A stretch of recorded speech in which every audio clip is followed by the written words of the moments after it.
আদালত অবমাননার মামলা, শেখ হাসিনাকে ৬ মাসের কারাদণ্ড।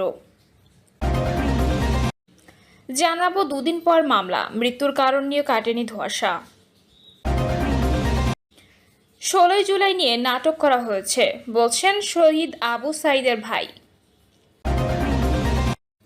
এবং সর্বশেষ জানাবো ইভিএম কেনায় অর্থ অপচয়, ইসির ৩ কর্মকর্তাকে জিজ্ঞাসাবাদ। শুনছিলেন সংবাদ শিরোনাম, এবারে বিস্তারিত। দুদিন পর মামলা, মৃত্যুর কারণ নিয়ে কাটেনি ধোঁয়াশা। রাজধানীর মগবাজারের একটি আবাসিক হোটেলে স্ত্রী সন্তান সহ প্রবাসী মনির হোসেনের মৃত্যুর কারণ নিয়ে ধোঁয়াশা কাটছে না। খাবারে বিষক্রিয়ায় তাদের মৃত্যু হতে পারে, পুলিশ এমন ধারণা করলেও চূড়ান্ত সিদ্ধান্তে পৌঁছাতে পারছেন না। মনির হোসেনের ঢাকার কেরানীগঞ্জের বাড়ির কেয়ারটেকার রফিকুল ইসলামকে সন্দেহভাজন হিসেবে গ্রেপ্তার করলেও তার সম্পৃক্ততার এখনও কোনো প্রমাণ মেলেনি। এমন প্রেক্ষাপটে গতকাল পুলিশ তাকে আরও জিজ্ঞাসাবাদের জন্য আদালতে উপস্থাপন করে রিমান্ড আবেদন করে। শুনানি শেষে তার 2 দিনের রিমান্ড মঞ্জুর করেছেন ম্যাজিস্ট্রেট। একই পরিবারের 3 জনের মৃত্যুর এ ঘটনায় রমনা থানায় মামলা হয়েছে। নিহতের ভাই নুরুল আমিন মামলাটি করেছেন। এর তদন্ত সংশ্লিষ্টরা বলছেন খাদ্যে বিষক্রিয়ার মৃত্যু হয়েছে এমনটি ধারণা করা হচ্ছে, কিন্তু কিভাবে, কে, কখন তা করেছে সেটা এখনো জানা যায়নি। জমিজমা সংক্রান্ত বিষয় নিয়ে কেউ করিয়েছে কিনা তাও সন্দেহ করা হচ্ছে। অন্য কারো সঙ্গে বিরোধ ছিল কিনা তাও খতিয়ে দেখা হচ্ছে। রমনা থানার ভারপ্রাপ্ত কর্মকর্তা গোলাম ফারুক বলেন, মনির হোসেনের স্ত্রী ও সন্তানের জন্য মগবাজারের একটি হোটেল থেকে খাবার নিয়ে এসেছিলেন তাদের কেয়ারটেকার রফিকুল ইসলাম। আর মনির ও রফিক নিজেরা গিয়ে একই হোটেলে খেয়েছেন। এই হোটেলের খাবারে কোনো সমস্যা ছিল কিনা তার প্রমাণ পাওয়া যায়নি। হোটেলটিতে আরও অনেক মানুষ সেদিন খেয়েছে, কেউ কোনো ধরনের অভিযোগ করেনি।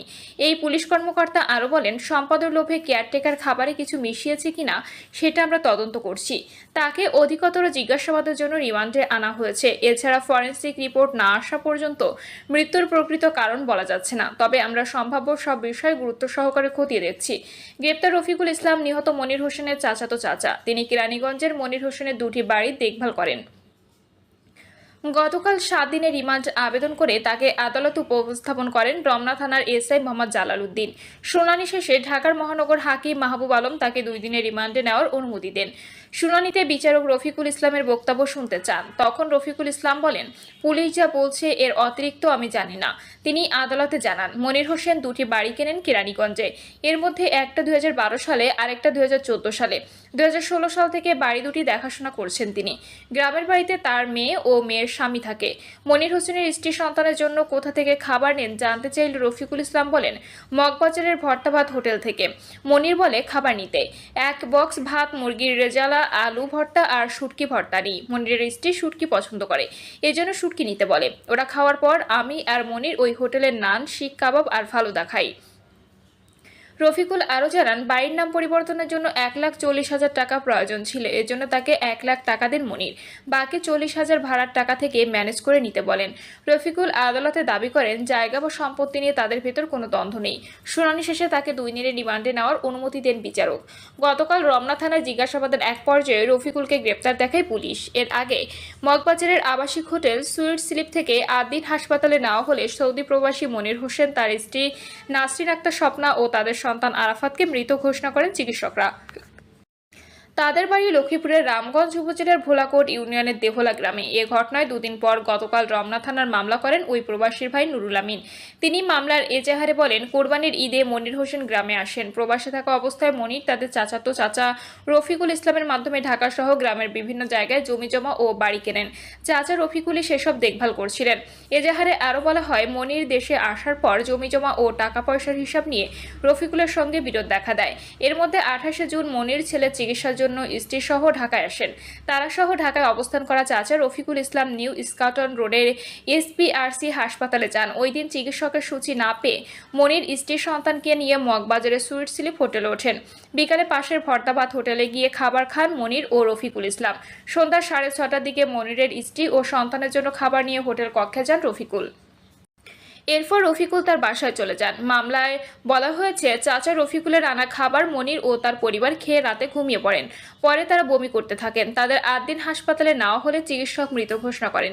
এজাহারে মৃত মনিরের ভাই নুরুল আমিন অভিযোগ করে বলেন, আত্মীয়স্বজনের কাছে শুনে আমার ধারণা হয় যে আমার ভাইয়ের সম্পত্তি আত্মসাৎ করার জন্য অজ্ঞাত ব্যক্তি বা ব্যক্তিরা পরিকল্পনা করে খাবারে বিষ মিশিয়ে অথবা অন্য উপায়ে তাদের হত্যা করেছে।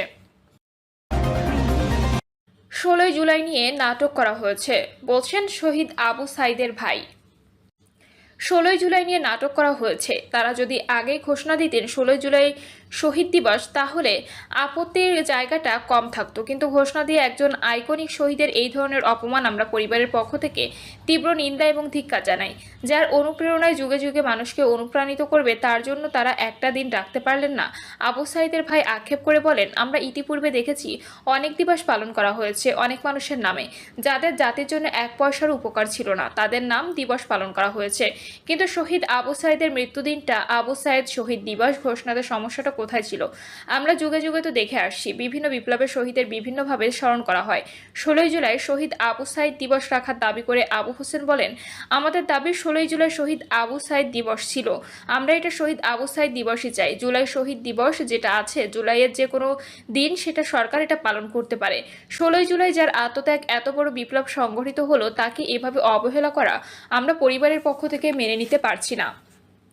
আবু হোসেন আরও বলেন, 16 জুলাই যে আবু সাইদের শহীদের মধ্য দিয়ে কোটা সংস্কার একটা গণ অভ্যুত্থানের রূপ নেয়, লোকজন আর ঘরে বসে থাকেনি, রাজপথে ঝাঁপিয়ে পড়েছিল। জীবনের মায়া ত্যাগ করে মানুষের রাজপথে ঝাঁপিয়ে পড়া, এটার যে অনুপ্রেরণা সেটা হচ্ছে আবু সাইদ। 16 জুলাই শহীদ আবু সাইদ দিবস ঘোষণা করা হয়েছিল, পরে সেটা শহীদ জুলাই দিবস করা হলো। তারা জুলাই শহীদ দিবস পালন করার আরও দিন পেতেন। এইরকম একজন বৈপ্লবিক শহীদ, যার আত্মত্যাগ যুগে যুগে মানুষকে অনুপ্রাণিত করবে অন্যায়ের বিরুদ্ধে লড়াই করার জন্য, তার জন্য কি 365 দিন থেকে 16 জুলাই তার স্মরণে নির্ধারণ করা যেত না? তাকে স্মরণ করলে কি অন্য শহীদদের অপমান করা হতো? তার আত্মত্যাগ তো তাদের অনুপ্রাণিত করছে রাজপথে নামার জন্য। আবু হোসেন বলেন, বৈষম্যের জন্য সবাই লড়াই করলো, আদৌ রাষ্ট্রে কতটুকু বৈষম্য দূর হলো আমরা জানি না। আমাদের কাছে বোধগম্য নয়, এখনো বাজেটে আঞ্চলিক বৈষম্য রয়ে গেছে। সরকারি উপদেষ্টা পরিষদে শুধু নির্দিষ্ট একটা অঞ্চল থেকে উপদেষ্টা নেওয়া হয়েছে। রংপুর অঞ্চল থেকে আবু সাইদ শহীদ হয়ে গণ অভ্যুত্থানে রূপ নেয়। রংপুর বিভাগ থেকে একজন উপদেষ্টা নেই। এখানে কি কোনো যোগ্য লোক ছিলেন না?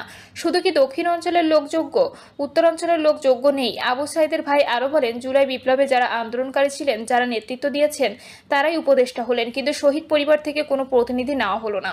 শহীদ পরিবার 850, তাদের মধ্যে কি কোনো যোগ্য লোক ছিল না? এটা পুরোটাই মনে হচ্ছে যে এখনো বৈষম্য পুরোপুরি দূর হচ্ছে না।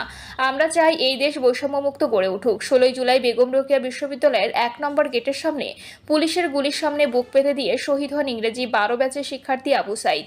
এরপর দেশব্যাপী আন্দোলন বেগবান হয়, আন্দোলন গণ অভ্যুত্থানে রূপ নেয়। প্রিয় দর্শক, এই ছিল এখনকার সর্বশেষ সংবাদ। আপডেট সব সংবাদ পেতে চ্যানেলটি সাবস্ক্রাইব করে বেল আইকনটি ক্লিক করে রাখুন।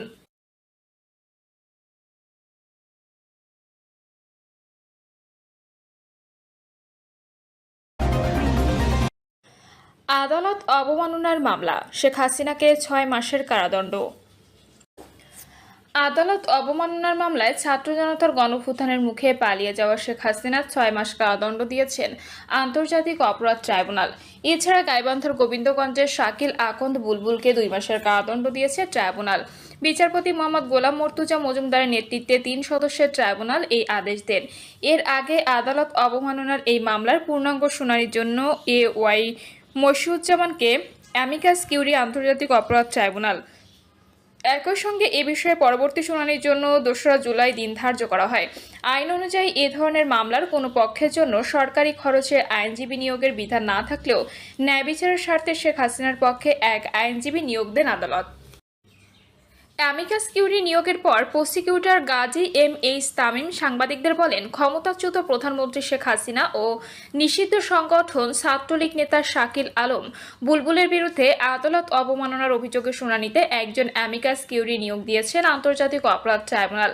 পত্রিকায় বিজ্ঞপ্তি দেওয়ার পরও শেখ হাসিনা ও অপর অভিযুক্ত হাজির না হওয়ায় প্রেক্ষাপটে বিচারের স্বচ্ছতার স্বার্থে অ্যামিকাস কিউরি হিসেবে সুপ্রিম কোর্টের সিনিয়র আইনজীবী ওয়াই মশিউজ্জামানের অভিমত ট্রাইব্যুনাল শুনবেন বলে জানান প্রসিকিউটর গাজী এম.এইচ. তামিম।